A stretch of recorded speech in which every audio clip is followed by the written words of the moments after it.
I'm Vin. I'm Sori. That's Booby. Jelpy and Ghosty. Chip. I don't know how to pronounce that thing. Okay, why are you doing that noise? I think it's Melechesh. Okay, so this is the core. Rebirth of the Nemesis. Yup. Right here.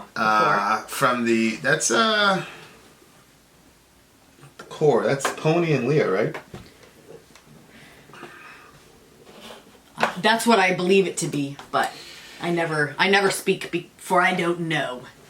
Basically what it is on Patreon, if you jump on a Patreon for as little as $1 a month, you can join up with other groups of people, and they use the points that they get because the amount that you put in Patreon per month kind of transfers to be points, and so you can vote on what song you want to get reacted to. It's kind of cool too because you're looking for certain music to get reacted to, it inevitably puts you in a group of people that like the same stuff as you. So you get to meet other people around the world that are kind of like you. So that's kind of a cool angle. Yeah, and so that's really, really, really cool for timely, topical, political commentary. To find out why I am the single most frustrating human being on the internet. Infuriating human being on the internet. And why I'm so difficult to love. You can check us out at Middle America with Vin and Sori. I will be shooting some videos tonight about Adam Schiff's impassioned plea at the... he cried, he sniffled a little bit. Oh. Oh, God, help We'll have us. to see what you're talking about. Anyway, so you can check it out over there. This though is says the Enuma Elish rewritten. The Enuma Elish is ancient Near Eastern Babylonian creation stuff. Oh, really? Which the Old Testament, particularly Genesis, has some overlap and similarities and divergences. Yeah. Very, very interesting stuff. So Interesting. So, that's very interesting. So, Okay, I'm so what's actually, the name of this band? I'm Melechesh? assuming it's probably Melechesh. Okay. Like that. Makes sense. Alright, so let's do it. I feel like I forgot to say something. Oh. What? I am editing on this phone right now the Super Saiyan Sori We didn't forget about you guys. We've just been having some real trouble getting it up. Patreon. So Patreon group, jump on at least for $1 in the gate, and you'll be able to see we're doing a lot of behind the scenes videos. And I know some of you pledge for $1, you watch the videos, and then you jump off. We saw it. That's okay. I get it. We're not upset with you. Yeah, you want to game the system, that's fine. But we're trying to give something a little extra to the patrons. So I don't want to create a situation where we lock it for 30 days until the pledge goes through. Yeah. Like, I don't want to do that. So, capitalist, Sori, whatever. No, I don't even want to do that because, I just. Yeah. If it wasn't worth $1 to you, if what you saw wasn't worth $1 to you, then jump back off. I'm not offended. You can return something if you buy it from the store. But if you don't think what we do here on this channel was worth that $1, then take it out. Rebirth of the Nemesis, a new Middle East. Let's go. Go.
That is a very interesting take.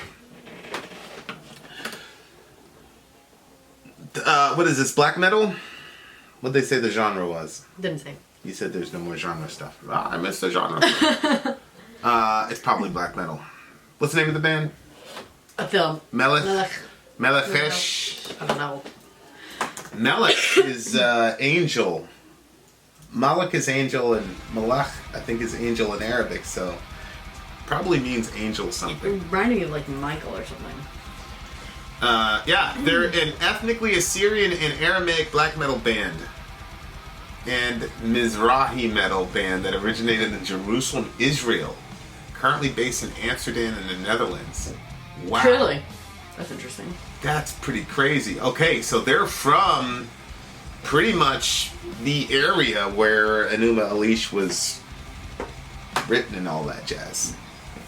So the Enuma Elish is the Babylonian creation story, and it talks about basically order coming from the waters of chaos, which you see in the Old Testament where it says the earth was without form and void, tohu lebohu, and then it said the Spirit of God hovered over the face of the deep, and the implication is it was the Spirit of God that brought peace to the waters of chaos.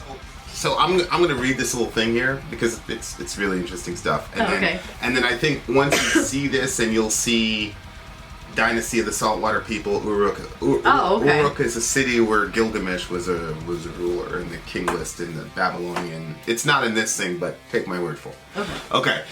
So this is a really interesting story. The story, one of the oldest, if not the oldest in the world, concerns the birth of the gods and the creation of the universe and human beings. In the beginning, there was only undifferentiated water swirling in chaos. Out of the swirl, the waters divided into sweet fresh water, known as the god Apsu. Apsu is actually the name of a black metal band. It was actually the first black metal band I've ever heard of. This was like years ago. And sometimes you say Absharu, it kind of sounds the same. Absharu is Arabic, it just means be happy, be joyful. It's completely different from this. And salty, bitter water, the goddess Tiamat. So this song's about Tiamat, and she's the goddess of the salt water. Dynasty of the saltwater people. Saltwater people, right? Yeah. Once differentiated, the union of these two entities gave birth to younger gods. So then they, out of the salt and the fresh water, hey, you look nice, and then boom. Right? So then, out of their union come these younger gods. These younger gods, however, were extremely loud, troubling the sleep of Apsu at night and distracting him from his work by day. Upon the advice of his vizier Mumu, Apsu decides to kill the younger gods. Tiamat, hearing of their plan, warns her eldest son Enki, sometimes Ea, and he puts Apsu to sleep and kills him. From Apsu's remains, Enki creates his home. Oh my gosh. Tiamat, once a supporter of the younger gods, now is enraged that they have killed her mate. She consults with the god Quingu, who advises her to make war on the younger gods. Tiamat rewards Quingu with the tablets of destiny. He's talking about destiny in the song, which legitimize the rule of a god in control of the fates, and he wears them proudly as a breastplate. With Quingu as her champion, Tiamat summons the forces of chaos and creates 11 horrible monsters to destroy her children. Oh my gosh! Ea, Enki, and the younger gods fight against Tiamat futilely until from among them emerges a champion, Marduk. So we've talked about Marduk in our ancient Near Eastern Bible study stuff. Who swears he will defeat Tiamat. Marduk defeats Quingu and kills Tiamat by shooting her with an arrow which splits her in two. From her eyes flows the waters of the Tigris and the Euphrates River. Out of Tiamat's corpse, Marduk creates the heavens and the earth. He appoints gods to various duties and binds Tiamat's 11 creatures to his feet as trophies, to much adulations from the other gods. Before setting their images in his new home, he also takes the tablets of destiny from Quingu, thus legitimizing his reign. After the gods have finished praising him for his very great victory in the art of his creation, Marduk consults with the god Ea, the god of wisdom, and decides to create human beings from the remains of whichever of the gods, instigating Tiamat to war.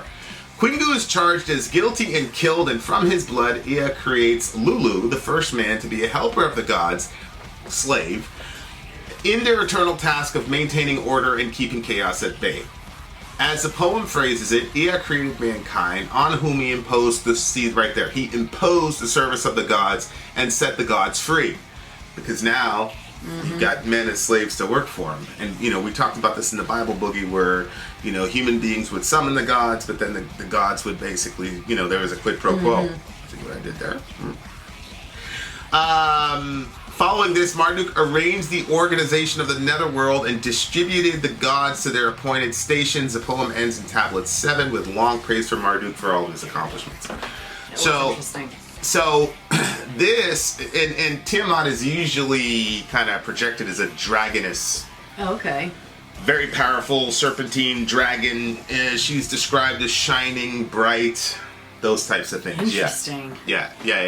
So the in the Enuma Elish, you know, a lot of people like that do first year ancient Near East, and they go, aha! You know, Moses copied from the. You know, Moses would have been in Egypt, right? Which would mean that he would have been familiar with all of this, all of these works of literature, because the Enuma Elish predates Genesis easily by hundreds of years, and so. But there are obvious differences, right? In the Genesis account, you have a unified God who works in community. So he says, let us. So he'll say, let there, and then when he talks about man, he says, let us. And man is not created to be a slave, actually. Man is created to be an image bearer of God, or a representative of God on the earth. Yes. And it was actually an exalted position. It's the highest position you could have. And the Garden of Eden is actually presented as an actual temple where, just like this guy, he destroys the gods and then he puts their images as like little trophies in his house after he's killed them. God makes man into his image and then puts them in the temple to rule the world. So there's an obvious sort of, Moses is obviously saying, hey, there's a difference here. Yeah, and in here it's like death brings about life. But in the creation story, he takes something that is lifeless and creates life from it. He doesn't kill to create. Right, and it's interesting because here nature actually creates gods. So the nature existed first. Yeah. And then from that the gods emerged, which is kind of true for every false god, because you know, people say, are we created in God's image, or did God create us in his image, which is or did we create God in our image, which is kind of like, you're bugging my sleep. I can't work in the morning, so I'm gonna kill you guys. Yeah. And then she's like going back and forth between. So you know, that's why I say it's like your first year student is like, oh, waters of chaos. Like they're completely. And there, of course, there's also a theory, which is actually the majority report, that Genesis was actually written during the Babylonian exile. Oh, okay. Which would then, again, if it was written during the Babylonian exile, which would mean that probably, people talk about Nehemiah or whatever. I do believe Nehemiah redacted the end of Deuteronomy. That's a separate discussion. But, you know, either way, if you say Moses did it, he would have known. Obviously, if it was written during the Babylonian exile, then they would have been directly aiming their guns at the Babylonian creation story, because there are clear differences between, you know, Yahweh is there prior to creation, or Yahweh is the cause of creation, whereas here, or Yahweh is the cause of nature, whereas here, nature is the cause of the gods. There's internal infighting between the gods, which creates the heavens and the earth and the Tigris and all this and all that, whereas there's complete and total harmony and unity, which is what, you know, makes a creation. Man is created as a slave in the Babylonian epic. Man is created as the image bearer of God and the kings and queens of the earth, crowned with glory and honor, as Psalm 8 says. So there are obvious differences and clear, that's wrong, this is right type of going on. But anyway, very interesting stuff. So what this song is, though, it seems like a little bit of a remix of the Enuma Elish, because he even says that the Enuma Elish is rewritten. Yeah. And so this is kind of talking about what would happen if, because Tiamat was killed, what would happen if she rose again and, you know, exalted the Babylonian people, which would be, you know, from where the region from which this band is from. Yeah. Dynasty of the saltwater people, time is right for Uruk's typhoon, the circle's completed, the people is stampeded, the storm of shredded glass has proceeded, the howl of the scaled deity, shrill like a whirlwind in a cave, asserting its return. Deity, you were right there, yeah. Right. As a million lost souls tidal wave, which, you know, water was her thing, realized is a legend of legions headed by the Aqua Demon, tribes of the serpent ironclad, rebirth of the Nemesis Tiamat. So this is kind of saying, what would happen if Tiamat rose again somehow and she was able to go and reassert her dominance and then the dominance of her people, basically, which would be people from that region. Return with wings of liquid fire from the desolate pre-universe, which is where she was born out of, was a pre-universe, right? Ruling a domain much higher. You are the creator, exclamation point. Are you the creator, question mark. I didn't even realize that. Right? Like, so it's a really, really interesting take. In New Meleche's rewritten, fate was never sealed in stone. Because remember, Quimgu had the tablets of fate and all this, and that gave legitimacy to everything, and so that's how everything had to be. And so this is going against that, because obviously Tiamat's fate was that she would die. And so this is like reversing that and saying, no, it was never put in stone. Tiamat's going to rise again and we're all going to win, and yada, yada, yada. It's interesting because when it says, scroll up a bit, when it says, you are the creator, are you the creator? That reminds me of, remember when Jesus was on the cross, they were basically like telling him, like, you know, save yourself. Right. Like, basically, if you're the creator, if you are who you say you are, then what the heck are you still doing up on that cross? Yeah. So it kind of reminded me of that. Yeah. And the way that they would have verified that she was the creator is if she would have been risen. If she would have raised. Right. But that's what Jesus did. Right. The Aqua Demon once forgotten integration of the celestial and the terrestrial, which would be, the celestial would be, you know, outer space, whatever, and then down here would be the telestial. Returning with arrogant pride, lacking polarities of conjecture, proclaimed on the citadels of the Alpha Post. It's all mapped out on the hand. So it looks like it's saying... Is that like literally, you know how like read your future from the... Well, yeah, it's dealing with the concept again of fate, of being able to overcome fate and defeat, you know, what's written for you or whatever. Yeah. And this is how the song starts, and the name of the album is Emissaries, which is really interesting because in Judaism, that is the term for apostle. So they had this guy Menachem Mendes Schneerson, and then he chose emissaries, and, you know, so like these guys are basically saying they're the emissaries of Tiamat, basically, and that's the point. And this is the opening salvo. This is the opening song, so it's like, here we go, you know. So it's really, really, really, it's a really interesting take on stuff. Queen of the Universe, do not fear this deity. The rebirth of the Nemesis has been foretold. So that line was very interesting to me, where it said, don't fear this deity. Because... Why? Well, she would be introducing a bunch of chaos into the world if she actually, you know, if this was true, she'd be introducing a bunch of chaos into the world, but I'm assuming they're looking at it like, yeah, millions of people would die, but what would come out of it would be a better world, so don't be afraid. And I just think people that are living in the Middle East and dealing with all the crazy conflicts that happen in the Middle East, you know, there's probably some sort of like underlying desire for change, but at the same time sort of nihilistic kind of view that a lot of people are going to have to die in order for that change to actually happen. So I think on a psychological level, using these sort of archetypes and images to talk about how we're going to find some way to create peace in that region, I think is ultimately what's under there. If you're part of this group of people who've constantly been dealing with war for the last, I don't know, 70, 80 years. It wasn't always like that in the Middle East. You know, this myth that the Middle East has always been at war. Yeah.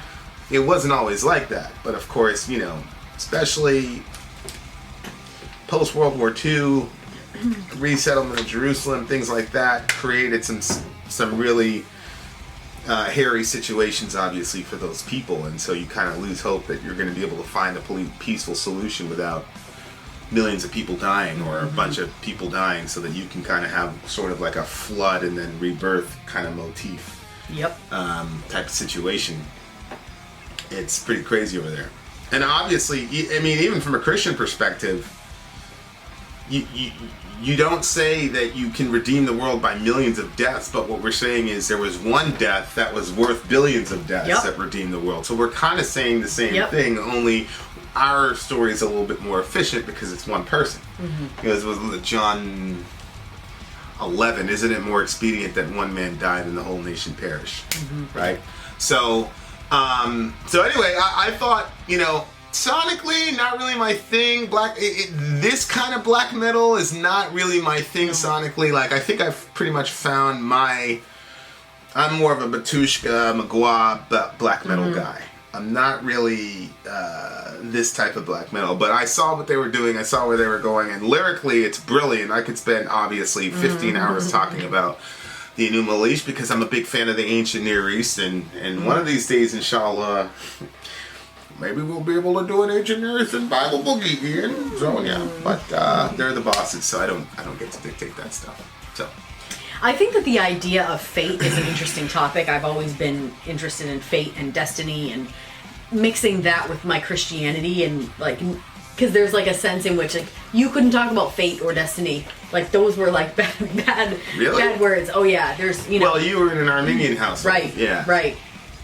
So, but I always wrestled with that thought because it was like, yeah, but is it already decided? Is it something that you decide? Is it this or is it that?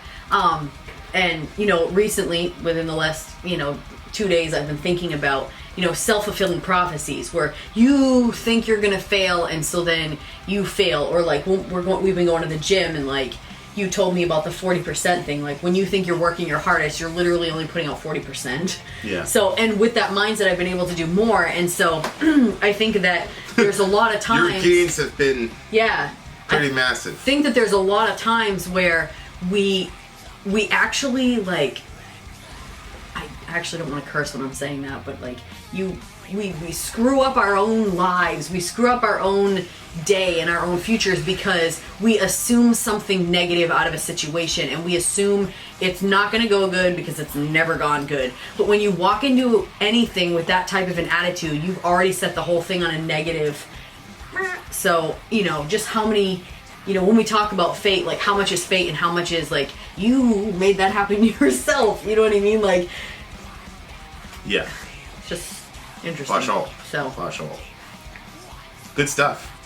Yeah, it's like a 4 for me. Okay, it's a 4 because I don't like the sound of it like at all, and I didn't like his vocals, and just the whole thing was just messy to me. I don't like that. I'm not a fan. But I like the topic. The topic interests me a lot. So for the topic, I would bump it to a 6. But know that in my heart, the sound was a 4. It's an 8.3 for me. Like I said, it's not my kind of black metal, but I definitely love not only the telling, but also the retelling and maybe whatever. Really, really good stuff. The artwork on the cover, I like that as well. Yeah.